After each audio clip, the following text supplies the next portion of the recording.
Give me a hell yeah.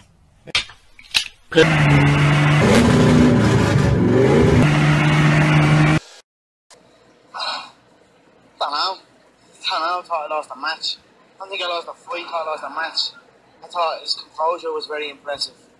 I think his speed or his power, I thought the early rounds are mine handy. I thought I heard them in the first. I thought picking them apart up until the third. I thought the first 4 rounds I thought were mine. Maybe they'll give him 1 in the first 4. Then he took over 5, 6, 7. I think I won the 8th. Then he won 9 and then the 10th. But there's always a patch in my career, in my fights where I'm like, I go through this fatigue stage and I just kind of get a little flat. But I come through it. It's not damage. It's not damage I'm feeling. I wasn't wobbled. I wasn't rocked. I never saw, you know what I mean? Even the final stoppage, one of them snapped the head back and then there was 3 more after that and then 3 were glancing. So I would have liked it to get to that corner. Like even in the training, in the build-up, I had those 8, 9, 10 were kind of iffy rounds. But then when I saw the finish line, I saw 11 and 12, I came back alive. I knew I've only played 6 minutes there.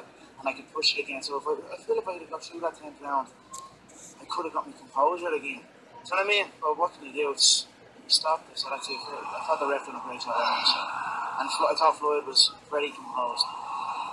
That's basically it. He had composure. I don't think he had the speed. I don't think he had the speed of man. I just thought he was composed and he picked the shots right and he bounced the money shots off him right. That's what experience will get you. That's what 50 pro fights will get you.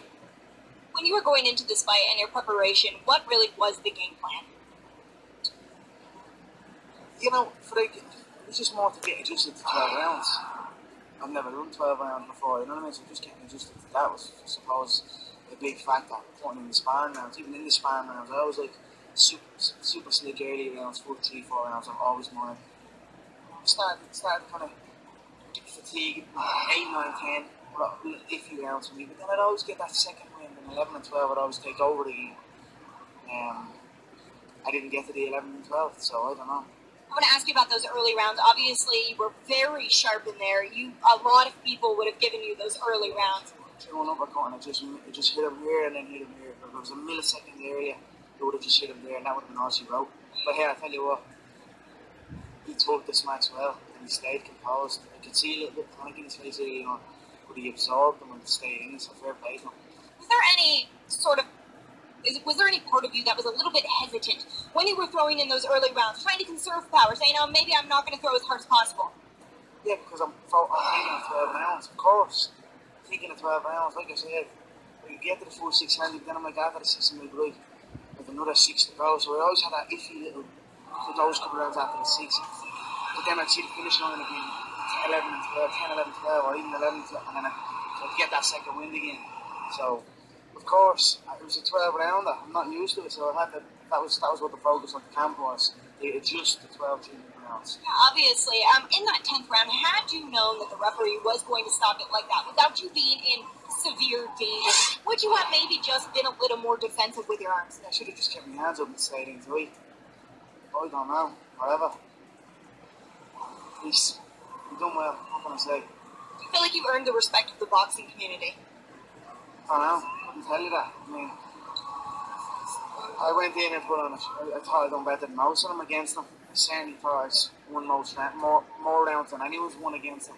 So, I thought I was hitting him clean. Although he was catching some snapbacks, I thought he was catching him with the jab clean.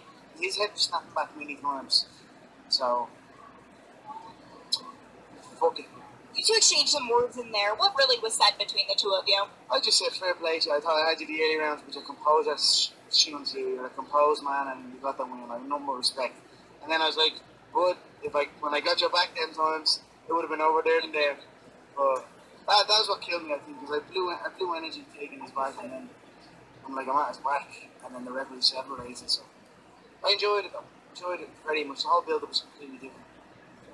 Do you feel like he was ducking down? Do you feel like he was turning back his back? Do you feel like he was thinking to preserve his own energy and to tire you out there? Yeah, that's what I'm saying. Like, if we get you that 10 down, then he has to deal with his energy.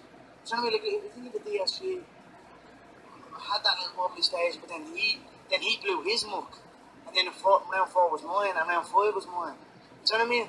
You come through, so that's what I'm thinking. If I'd have got to that to that corner and got my composure, then I'm thinking he's had to throw a lot of shots and I'm still here. Now it's him that has to deal with his energy. So that's why I was a bit upset that it got stopped like that. Let me go to me. Unless I go down. Do you know what I mean? He's not a powerful puncher. You know what I mean? He's composed, but he's not powerful, so that shouldn't have been stopped, I don't think. I know this is a really hard question to answer, but where do you feel like you go from here? I have no clue. Have not got a clue, Megan. I don't know. Who else wants it? Who's next? We don't give a bollocks. I've got multiple world titles in the UFC. I've got boxing wants me, and how they want to see me back here as well. So I don't know. I'll tell you where I go. Back to figure out where I went wrong. Back to just forward pressure. Back to because at range, no one can beat me. Nobody can touch me.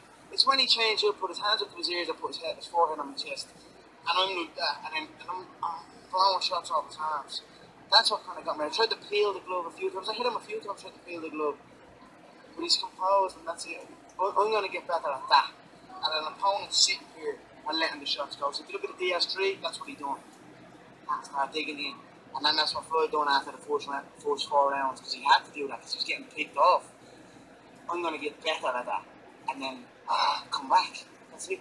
I have no doubt, and I look forward to watching your journey. Conor, thank you so much for speaking to us all these weeks throughout camp. It has been an honor and a pleasure. Thank you so much. Thank you.